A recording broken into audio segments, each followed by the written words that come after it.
Hello, what's up? Magko-comment na naman tayo ngayon sa mga viral posts and videos. Ang topic natin for today is about dito sa comment 10 ni Christopher Min tungkol kay Catherine Bernardo.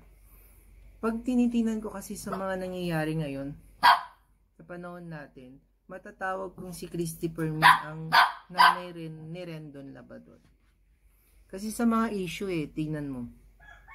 Mga binabanatan din ngayon ni Christopher Min yung mga kilala. Kahit alam natin na kilala siyang kolumnista talaga or malimit mag-comment sa mga ganitong issue.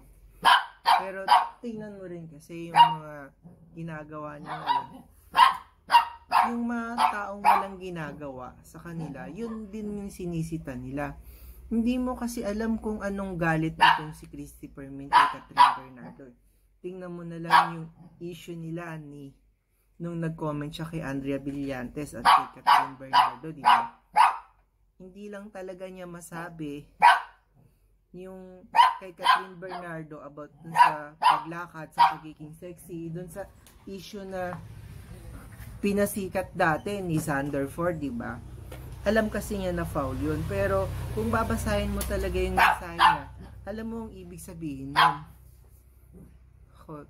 Tingnan mo pati aso ko sumasabi sa issue. Kaya yun. Kung titingnan lang natin, parang hindi kasi maganda yung kada comment mo. Kahit na magandang scenario, magiging pangit. Lahat negative. Bakit kasi yung ganun na puro negative yung ginagawa na pinapakalat ng mga tao?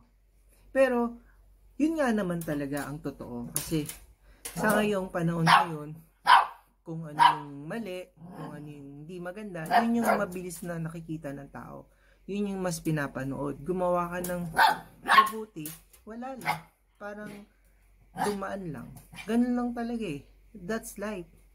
Pero kung titingnan natin yung isyong to, wala naman talagang, actually wala lang talaga siya pinansin lang din ng tao. Pinansin ni Christy, so pinansin ko rin siya.